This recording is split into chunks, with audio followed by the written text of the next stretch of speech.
senyor president, quan vulgui. Gràcies. Bona tarda a tothom. A diferència de la darrera conferència, sembla que avui tenim bon senyal, o sigui que mentre trenqueu el micro ja n'hi ha prou perquè no hi hagi interferències sonores, però podeu deixar activada la càmera i així ens veieu tots si en teniu ganes, naturalment. Tenim l'honor de tenir amb nosaltres avui la Maria Rosa Llebrés. Ja sabeu el títol de la seva xerrada d'avui, El Prat intacte, Hipòlit i altres traduccions. El Prat intacte, naturalment, com es pot sospitar i com podeu comprovar i saber fàcilment, correspon als versos 73-74 de l'Hipòlit en la seva traducció a la Fundació Bernat Metge.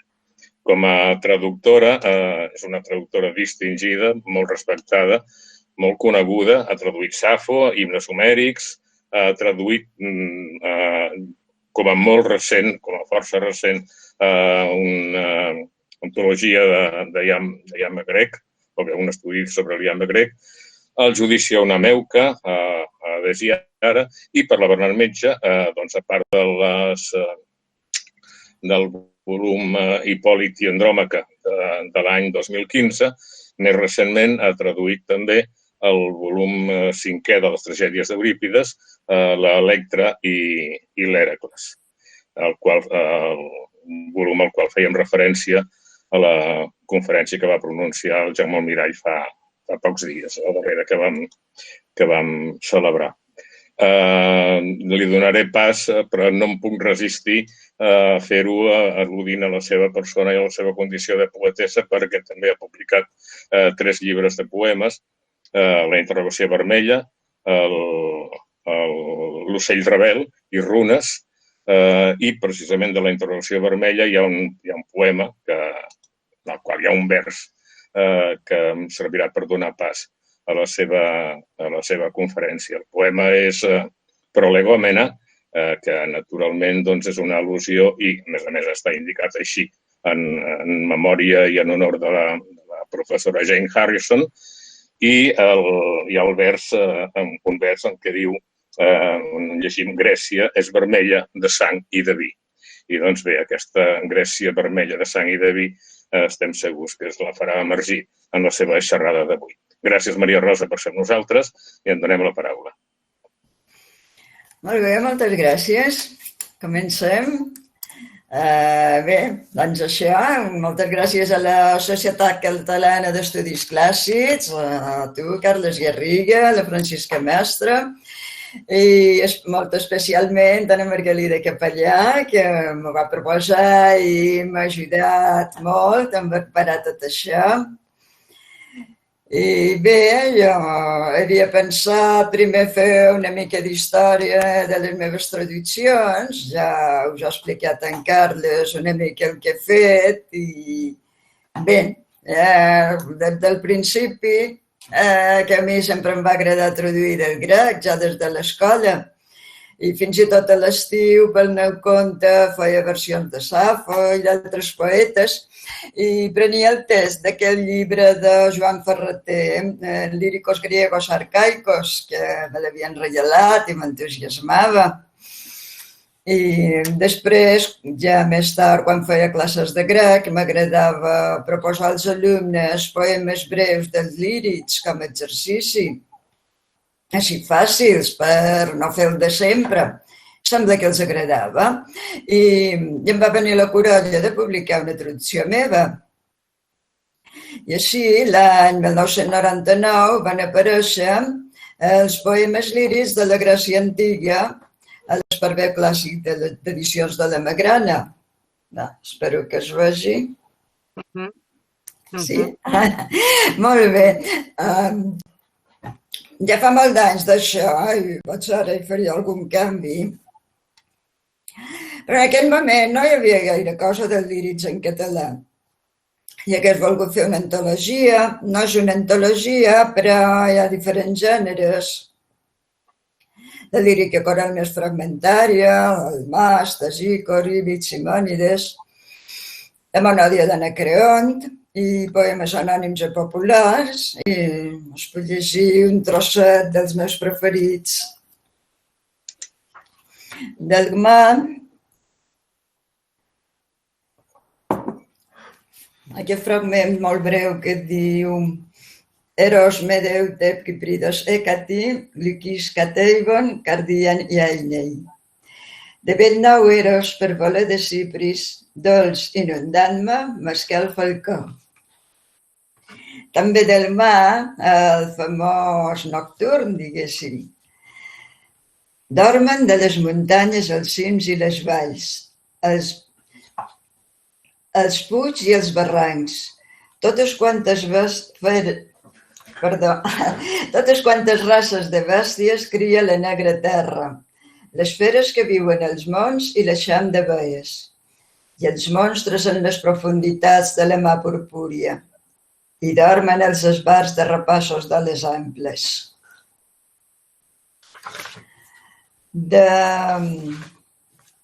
Un exemple d'Anacreon, també molt breu, saltant de bell nou des de la roca de l'Èuqueda, en el grisenc onatge em submergeixo, embriac d'amor. I com a mostra de lírica popular,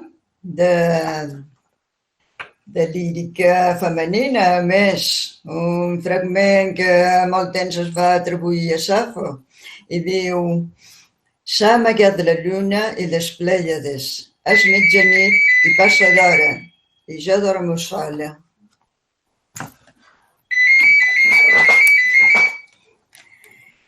I bé, quan vaig començar volia traduir molt literal, a vegades massa, i ara ja no tant, però sobretot quan es tracta de poesia, hi ha paraules que trobo que si en recobrem la literalitat, en lloc de cercar-los un equivalent, el resultat és més expressiu. Per exemple, en la paraula lejos, llit, que pot equivaldre a matrimoni o esposa, però quan Safo diu lejos arnisone oteron, cerca d'una esposa més jove, jo he posat, no sé si encertadament, cerca més nou al llit. I Ifigenia Àulida, al principi, quan es diu que l'eubada leucainei, he traduït brilla la llum blanca de l'aurora. I parlant de traduccions poètiques, haureu observat que no faig versions rítmiques. Mai m'ho he plantejat, no sé si obtindria un resultat mínimament digne. Per altra banda, sempre he recordat allò que deia Maragall: més val que una paraula tranquil molla que nosaltres les paraules. O sigui que dono preferència a trobar la paraula més exacta per reflectir el sentit de l'original. Ara, tot i així, crec que la nostra versió sí que ha de tenir un ritme, una musicalitat, i per això adopto el que es podria qualificar en sentit ample de vers lliure i penso com sonaria en una lectura en veu alta, perquè a vegades fem lectures públiques, per exemple el dia de la traducció, el 30 de setembre, o en les presentacions de la revista Superna de traducció literària, dirigida pel poeta Lluís Cervera, i m'agrada aquest aspecte divulgatiu de fer conèixer els autors a un públic més ampli.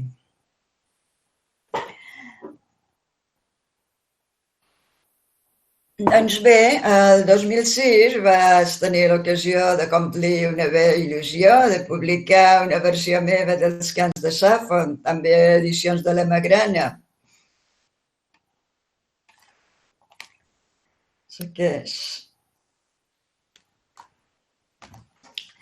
I Safo sempre ha estat un referent per a les dones que s'han proposat d'escriure.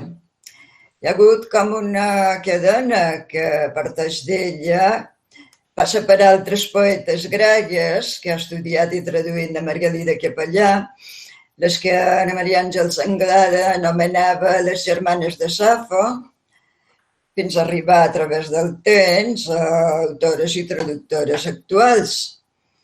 I bé, de Safo pràcticament no et sap gairebé res, però tothom ha volgut donar la seva pròpia interpretació, la que pensa que és la Safo autèntica. Hi ha tot un llibre dedicat a aquest tema, que es diu Ficcions of Safo, de John de Giny, i només centrant-se principalment en la literatura francesa, una mica l'anglès o la nord-americana, però hi hauria molt per contar, perquè a més resulta que sempre s'ha posat més esment, pots especular sobre la seva vida, el caràcter del seu cercle, que l'obra és una obra tan valuosa, però en poques paraules d'una difícil senzillesa, que ella és ben coneixedora de la seva pròpia tradició poètica, n'utilitza els recursos, però d'una manera que fa impressió de naturalitat i sense adornaments superflus. Jo vaig voler en la meva traducció reflectir aquesta simplicitat, aquest llenguatge directe. A més, sabem que Safo es considera la creadora del llenguatge amorós en la poesia occidental i és realment difícil traslladar-lo a les llengües modernes sense caure en els tòpics, sense endolcir-lo massa. Eros és amor, sovint divinitzat, a més, però també desig. El seu derivat eratos no és amable, sinó digne d'amor, que mou a desig. El mateix passa quan ens parla d'aquest món seu tan ple de flors, es diu que és una poesia típicament femenina, potser sí, però parteix dels codis masculins, a vegades per capgirar-los. Per exemple, en el conegut fragment 16, uns diuen que un exèrcit a cavall, d'altres a peu i d'altres de naus, és el més formós sobre la negra terra. I jo dic que és el que un estima. Ara poso l'exemple d'Helena, que es va anar a Troia i ho va deixar tot per amor, i conclou: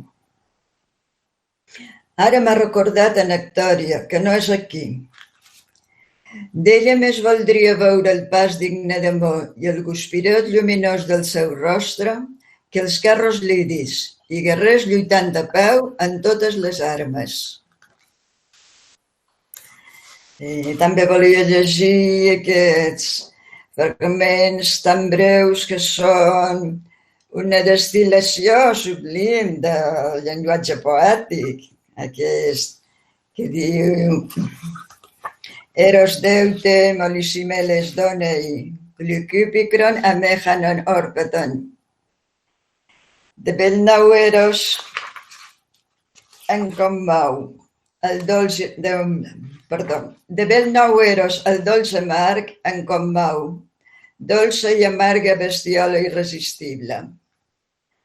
I l'altre: Eros et inasse moi frenas, os ànemos cat oros drusinem peton. Eros m'agita els sentits com un vent a la muntanya caient sobre les alzines. Volia comentar de passada que quan va aparèixer la meva traducció va tenir una mica, diríem, d'èxit mediàtic, comparat amb les altres, que sempre passen més desapercebudes per al gran públic. Que va venir molta gent a la presentació, van fer entrevistes per als diaris, fins i tot per a la televisió de Mallorca que hi havia aleshores. Ho dic perquè em va sorprendre veure que després de milers d'anys el sol nom de Safo suscita curiositat i polèmica. Més endavant, el 2009, em van proposar de traduir els himnes homèrics per edicions del Salobra de Pollença, que tenia el projecte de fer una secció de clàssics. Però, malauradament, l'editorial va desaparèixer i només em va sortir el meu volum, encara vaig tenir sort. I és que es feia unes edicions molt maques, molt acurades, I a mi em va suposar tot un repte d'actuar-me al llenguatge èpic, ja que fins aleshores només m'havia dedicat a la lírica. Però, vaja, crec que no va quedar malament i va ser finalista dels Premis Cavall Verd de Traducció Poètica. També a Pollença, més tard, el Gal Editor, el 2015 vaig publicar el Iambe grec amb un subtítol aclaridor, els que no sapiguessin què és el Iambe. Es diu A l'origen de la sàtira. És aquest.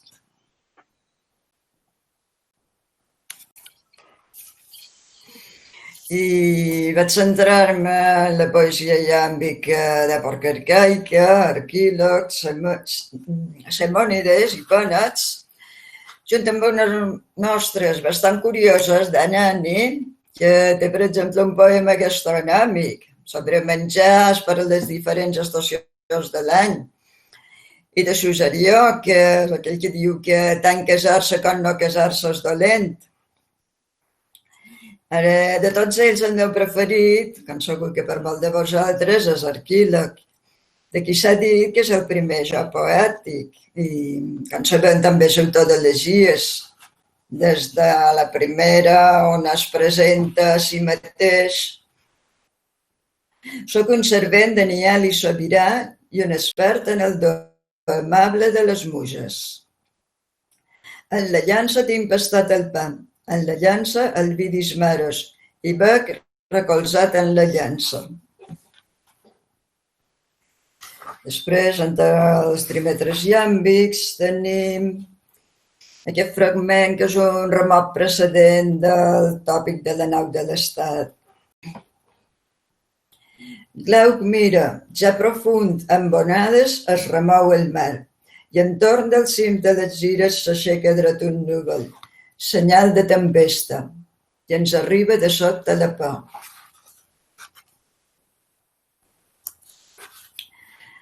I un altre, a veure si el trobo. Sí.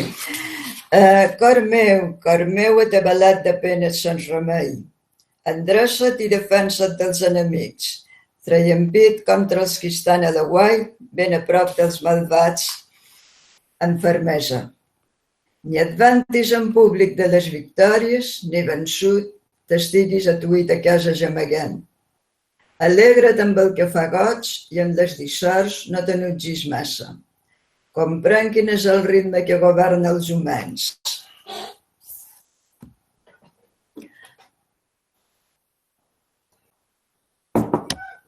També he fet algunes traduccions de prosa sobre el fet de menjar carn, Lleonat Montaner, editor, el 2010.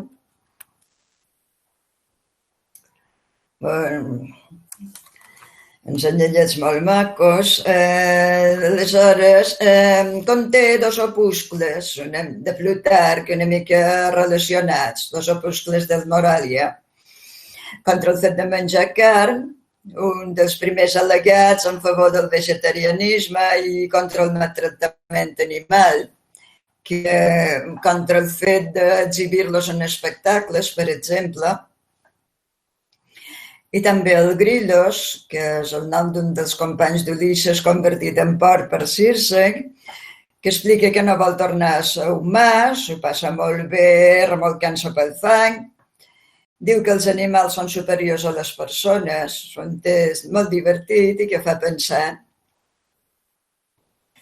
També, com han dit, he traduït Judici a una meuca, que és el Contranera, un discurs que s'atribuïa a Demòstenes, i avui dia es considera més aviat obra d'Apollodor, l'orador, no el mitògraf, que és de Desiat Editorial, el 2016. I bé, impressiona perquè mostra la realitat de les dones, els estrangers i els esclaus, un costat fosc de l'Atenes democràtica. Ara bé, en general, sempre m'ha agradat més el vers. I ara volia recordar una frase que vaig sentir dir a l'enyorat professor Carles Miralles. Paga la pena aprendre grec només per poder llegir directament una tragèdia. I sempre ho vaig tenir en ment. I tenia ganes de traduir una tragèdia fins que vaig gosar traduir la Ifigenia Àulida d'Eurípides, publicada també per Adesiar Edicions.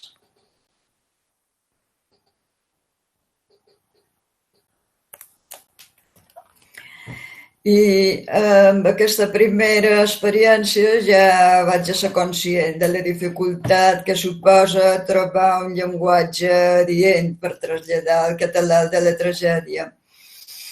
I ha de ser un llenguatge digne, elevat si voleu, però que no soni arcaïtzant ni artificial. Traduir especialment tragèdia suposa que posar-se en el text, impregnar-nos d'allò que ens vol dir l'autor, i a vegades ho aconseguim i a vegades no.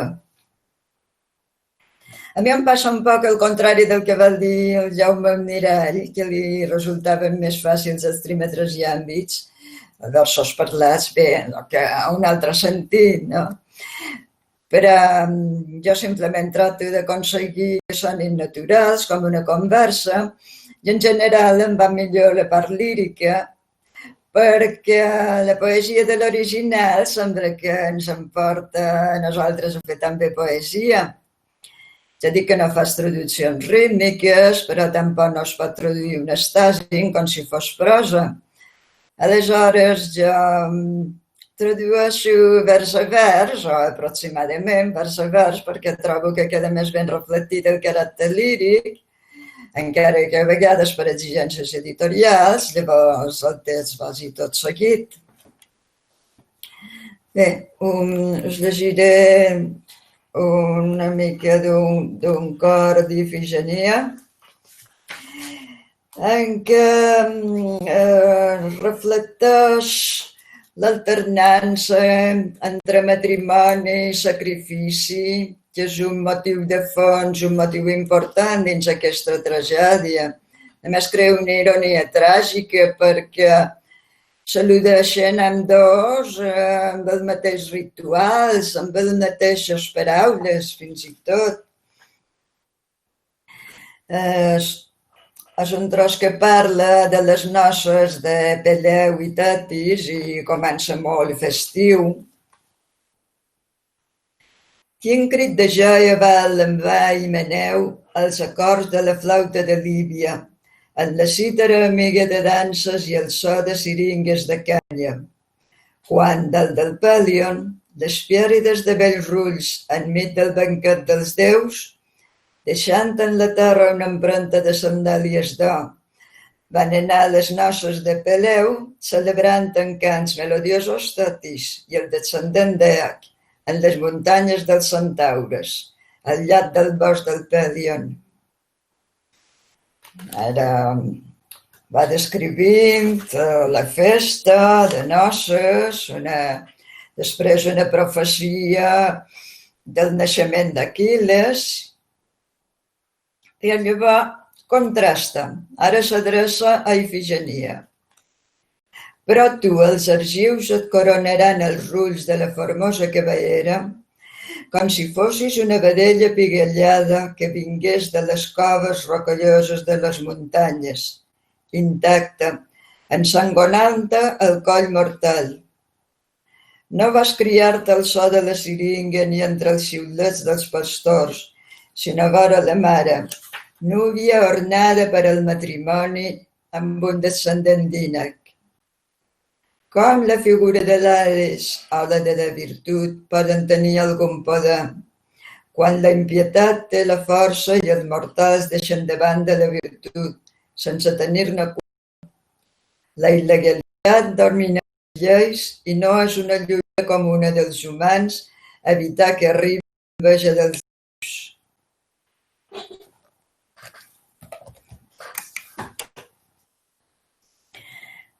Bé, passant ja a Eurípides, quan el Raül Gasait em va proposar de participar en el projecte de la Bernat Metge, que volíem publicar les targetes completes del tràgic, va ser una gran sorpresa i una gran satisfacció, perquè per a qualsevol traductor dels clàssics en català és un autèntic privilegi participar d'un projecte així. I bé, com ha dit en Carles, he traduït el volum tercer, amb Hipòlit i Andròmaca, el cinquè, amb Electra i Hèracles. Ara estic finalitzant d'Orestes el volum que surt conjuntament amb les Fenícies, traduïda per en Pagès. Bé, m'agrada Eurípides perquè és lúcid, crític, també pel seu interès en la situació de la dona i per l'estat de la ment a vegades patològics, perquè jo abans d'especialitzar-me en dret vaig fer psicologia i aquesta anàlisi psicològica la podem veure en els símptomes de depressió, autènticament, que presenten Medea i Fedra, els atacs de bogeria d'Hèracles i d'Orestes. I no diguem en aquesta obra que és tot un estudi del factor irracional en l'ésser humà, les vacants. I ara ja en darrer lloc volia examinar un poc més de prop la traducció de l'Hipòlit, que figura en el volum tercer de les tragèdies d'Eurípides i també en el Bernat Metge essencial, conjuntament amb la Medea de Jaume Almirall, de què us va parlar l'altre dia, bé, ja sabeu com són, no?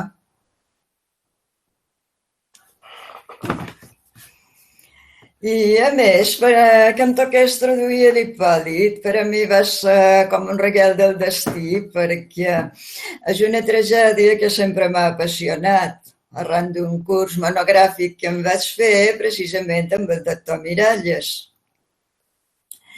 Però a la vegada el fet d'emprendre aquesta tasca suposava una gran responsabilitat i pel fet d'enfrontar-me a un text tan ric, tan perfecte, tenia por de trepitjar el plat intacte, per dir-ho així.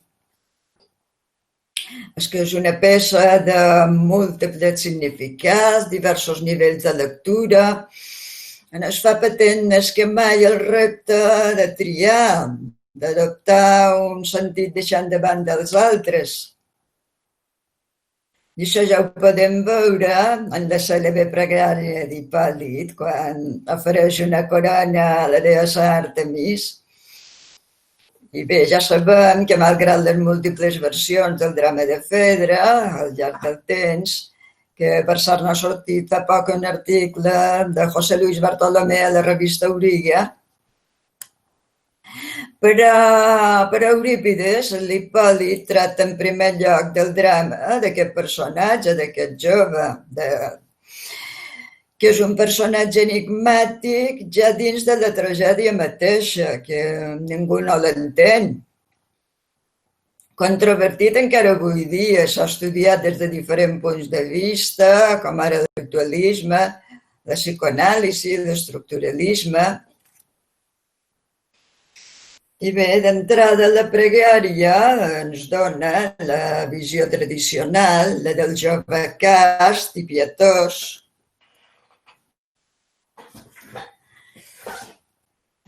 Perdó.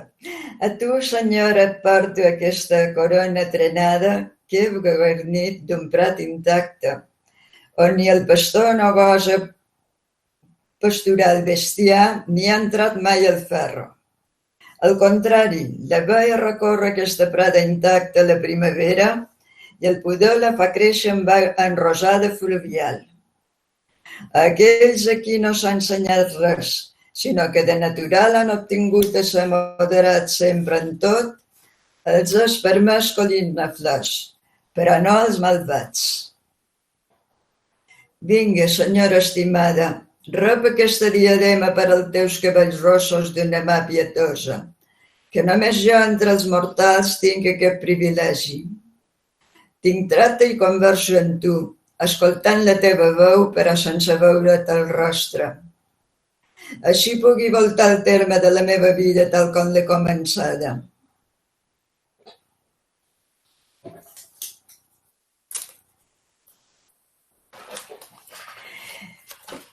Bé, i aquesta prada té molts nivells de simbolisme. Ens remet a un món de puresa a través del seu caràcter inviolat, de l'evocació de l'aigua, també a una edat d'or que no precisa dels treballs agrícoles, a un predomini de la natura, l'efici, també per als humans, però a més s'hi han vist ressonàncies ocultes d'erotisme en l'ús del verb sineinai, que implica companyonia, però també tracte sexual. L'evocació de l'herba i de les flors, que apareix en la lírica de tipus amorós. Un psicoanalista diria que indica una repressió dels impulsos eròtics. I, en definitiva, suggereix una immobilitat en la qual Hipòlit vol romandre, fora de les mutacions del temps, però això suposa la mort i ja prefigura el tràgic destí d'aquest jove. N'hi ha qui diuen que la pregària, la prada, és una figuració d'Hipòlit. No ho sé, però sí que crec que sintetitza tot o en gran part ja el significat de la tragèdia. Quant a Fedra, jo la veig com una dona apassionada, sí, però també molt racional. A l'inici presenta un conflicte entre les normes de conducta femenina i els seus desitjos, que es manifesta en silenci, en dejuni. Després hi ha un diàleg memorable en la Dida, un contrast a la seva expressió que apareix incoherent en l'esperit pràctic de la serventa. I aleshores Fedra expressa no sols un afany de llibertat fora de l'espai domèstic, sinó una verdadera identificació amb Hipòlit.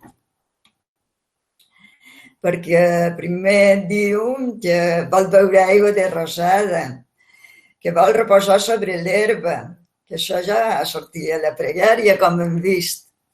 Vol anar a les muntanyes a caçar, vol domptar poltres vènets. Es treu l'ornament del cap, es deixa els cabells solts, corresponent a aquest desig d'alliberar-se. Però aquest arrebatament dura poc i, al contrari, es torna a cobrir de nou, subratllant la vergonya per les seves paraules delirants, tornant al pensament normal, i després fa una llarga disquisició sobre la virtut i la dificultat que suposa practicar-la.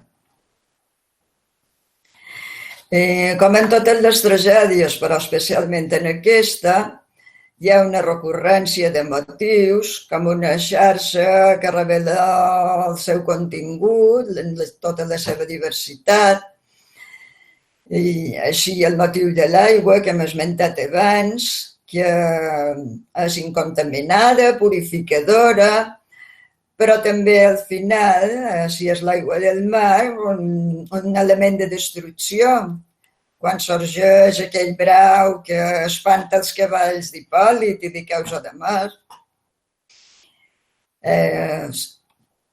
És bàsic també el tema de la passió com a malaltia, nosos, que ja té l'arrel en Barquíloc, en Safo, en el fragment que hem vist.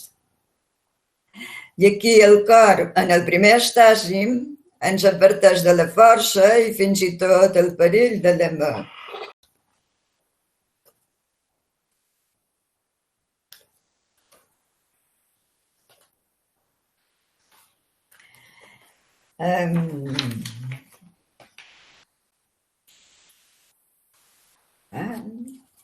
Sí.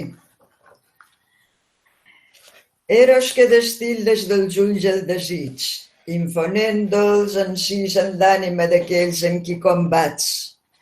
No te'n mostris mai unit a la desgràcia, ni vinguis fora mesura, car ni el dardell del foc ni el dels astres no és més fort que el d'Afrodita, que llança de les mans Eros, el fill de Zeus.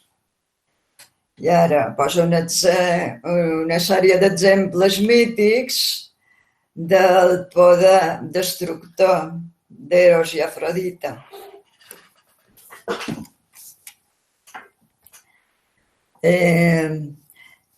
Una característica també d'aquesta tragèdia és l'ús de termes ètics amb valors que es complementen i fins i tot es contradiuen.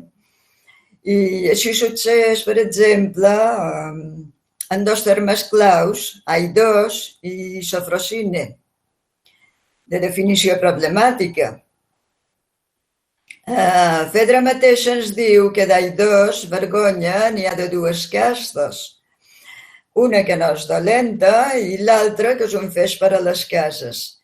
I diu, i si l'oportunitat fos clara, no tindrien ambdues les mateixes lletres. La sofrosine, la moderació, per a les dones significa castedat, però aquí també s'aplica a Hipòlit. Hipòlit se l'aplica a si mateix, també en aquest sentit. És un terme en general positiu, però aquí és allò que el perd, precisament. També l'adjectiu sebnos és venerable o orgullós. I en un mateix passatge s'empren en els dos significats, quan dialoguen Hipòlit i el seu servent.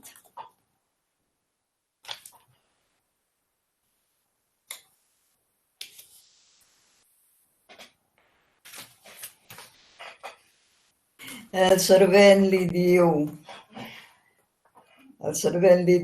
saps la llei que hi ha establerta entre els humans? I ell, no ho sé, sobre què exactament em fas preguntes? L'odiar la supèrbia, tosebnon, i allò que no agrada a tots. És veritat, quin dels mortals no és odiós a sant superb? Hi ha un cert encant en els que són afables, molt, i tenen un profit en poc esforç. No creus que entre els déus passa això mateix? Sí, si és que els mortals ens servim de les lleis dels déus. I diu el servent, doncs bé, com és que tu no t'adreces a una divinitat venerable? Sebne. Quina? Ves en compte que la teva boca no s'arri. Aquesta que s'aixeca a vora les teves portes, Cipris. A Sant Cast la saluda de lluny. És venerable, però, torna a dir Sebne, i insigne entre els mortals. La resposta d'Hipòlit és que no m'agrada cap déu que s'hagi d'admirar de nit. De tota manera, que Sebne referit a Afrodita s'ha observat que també podria voler dir orgullosa, perquè ja des del començament de la tragèdia comença soc una deessa de molt enamorada, tant entre els mortals com entre els déus, etc. I veiem com ha decidit castigar Hipòlit perquè no li fa cas, en una paraula.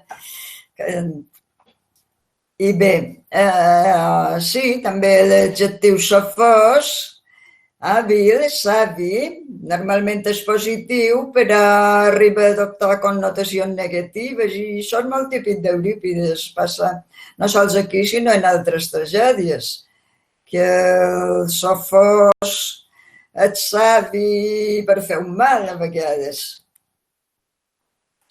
I a través d'aquestes múltiples connotacions del terme ètic sembla que se'ns adverteix que no es pot adoptar un punt de vista unilateral sobre la virtut.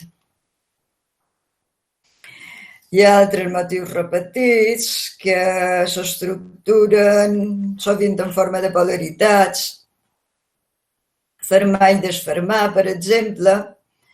És curiós, s'ha interpretat que el nom d'Hipòlit és un nom ja amb una predestinació, diríem. Primer significa els que desferma els cavalls i llavors desfet pels cavalls. Hi ha una alternativa entre parla i silenci, que Hipòlit voldria parlar però no pot perquè està lligat per un jurament. Fedra no vol confessar la seva passió, però la tauleta que deixa quan es suïcida parla per ella, acusant Hipòlit. Altre llum, fosca, interior, exterior, realitat, aparença i molt d'altres. També hi ha un joc de posicions entre els personatges fins que arriba un punt en què les diferències s'esborren, per cert. O sigui que Fedra i Hipòlit coincideixen en que tenen un sentit elitista de la virtut. Fedra es preocupa per l'opinió pública, cosa més pròpia d'homes, i Hipòlit es manté en un món al marge de la vida pública i al final queda reduït a un estat de feblesa quasi femenina. Quant a les deesses Àrtemis i Afrodita, representen uns valors completament oposats, però són igualment despietades i implacables envers els humans i posen el seu honor per damunt de tot. Aleshores, més que un conflicte de personatges, trobem un seguit de malentesos que condueixen a un desenllaç tràgic. Per exemple, en el diàleg entre Teseu i Hipòlit, cadascun creu endevinar allò que pensa l'altre. Però no és així. Hi ha una incomprensió mútua. També la Dida creu que fa el millor per Fedra, però precipita involuntàriament la seva mort quan revela a Hipòlit la seva passió de Fedra. I aquesta tragèdia explora una multiplicitat de veritats, no hi ha un punt de vista únic. Teseu voldria que hi hagués una veu que distingeix clarament el bo del dolent, però això no és possible, perquè l'univers és un lloc de conflicte, el valor i la humanitat mateixa són entitats ambigües. Ara, al final, com a elements positius, hi ha una reconciliació de pare i fill, i el record d'Hipòlit perdurarà a través del culte i del cant. Bé, ja acabant, he de dir que per a mi traduir no és tan sols un treball lingüístic, sinó una experiència vital. Trobar aquesta gràcia autèntica en tant de matisos, sempre es poden fer nous descobriments. Cada autor i cada obra m'han ensenyat alguna cosa, només espero no haver-los traït massa.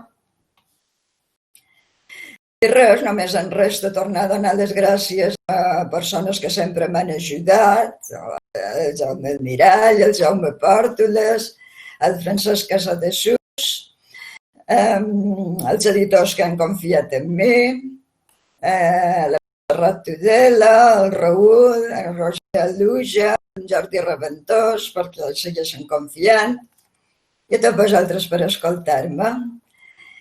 I bé, no sé si us han comentat que si em poden fer alguna pregunta, millor si me l'envieu per escrit al xat. Molt bé. Ai, salutacions salutacions a l'Eulàlia Vintró, que feia 40 anys que no la veia, i va ser professora meva, no sé si em recordava o no.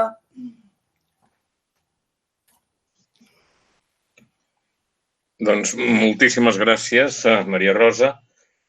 Com havíem dit, esperem que els vostres comentaris o preguntes preferentment els podeu enviar al xat i si no, doncs algú els escriurà el que digueu i per tant, doncs dono pas a la conversa.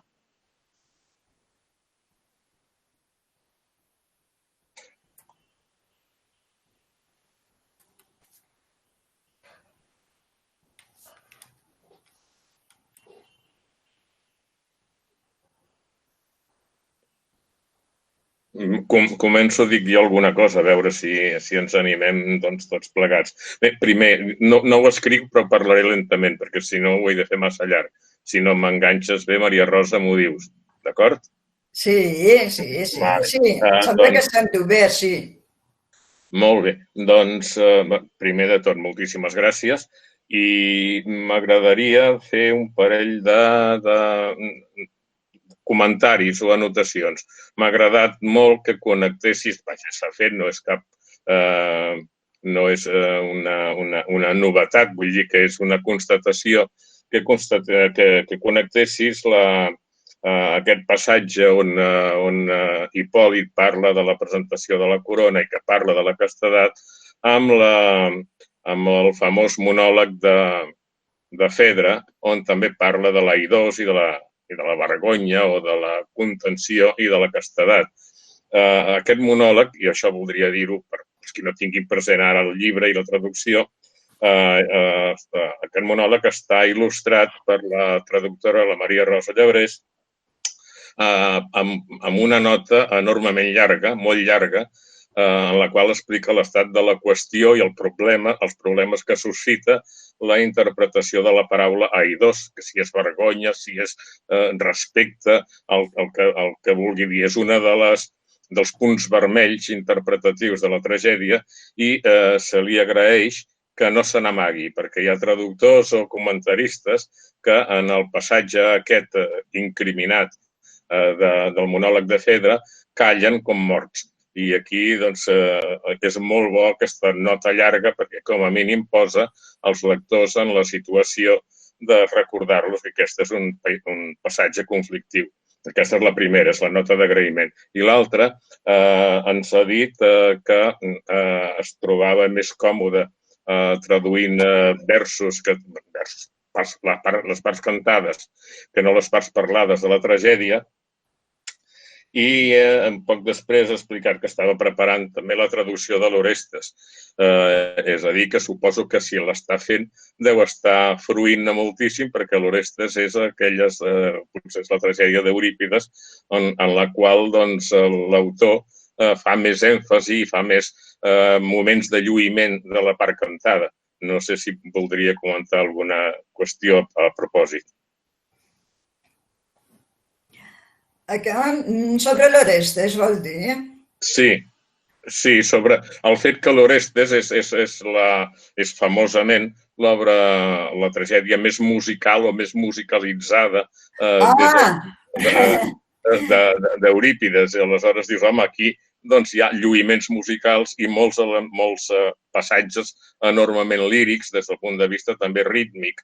O sigui que com el resols com a traductora? Sí, suposo que et refereixes que hi ha un fragment d'un cor de l'Orestes que és dels pocs testimonis de la música grega antiga, sí? Sí. Sí, aquest cant és molt bell i molt. També n'hi ha un altre que fa referència a les heries, a negres, a l'aspecte terrorífic. És molt impressionant també. Ara bé, no són cants molt extensos, no. Potser dominava més la part musical que la paraula, no sé. Són cants, diguéssim, concentrats, però que també tenen la seva funció perquè aporten la part mítica, la relació amb el passat, amb això s'insisteix molt, tenen aquesta funció, aquests estàsins. Sí. Moltes gràcies. Tens, Maria Rosa, una pregunta de la Francesca Mestre en el xat. Sí. Projecte. Sí, l'Orestes, i bé, també ha traduït les Bacants, que traduir les Bacants sí que ha estat ja per a una experiència fins i tot dolorosa en alguns moments. Fins i tot hi havia moments que ho havia de deixar perquè és una tragèdia ja realment impressionant. Però també ha estat una gran experiència traduir les vacants. I bé, ja veurem si surten més projectes o si ja m'he de jubilar de tot, ja veurem. Espero que encara quedi alguna cosa per fer. Sí, moltes gràcies a una persona que m'ha escrit, no sé qui era, que ja dic que tot això li ha agradat, doncs molt bé, moltes gràcies, sí.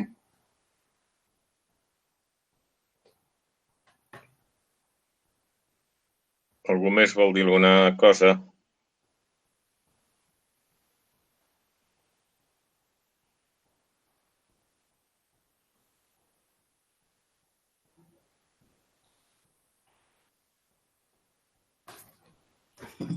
Doncs ja no et destorbem més, Maria Rosa.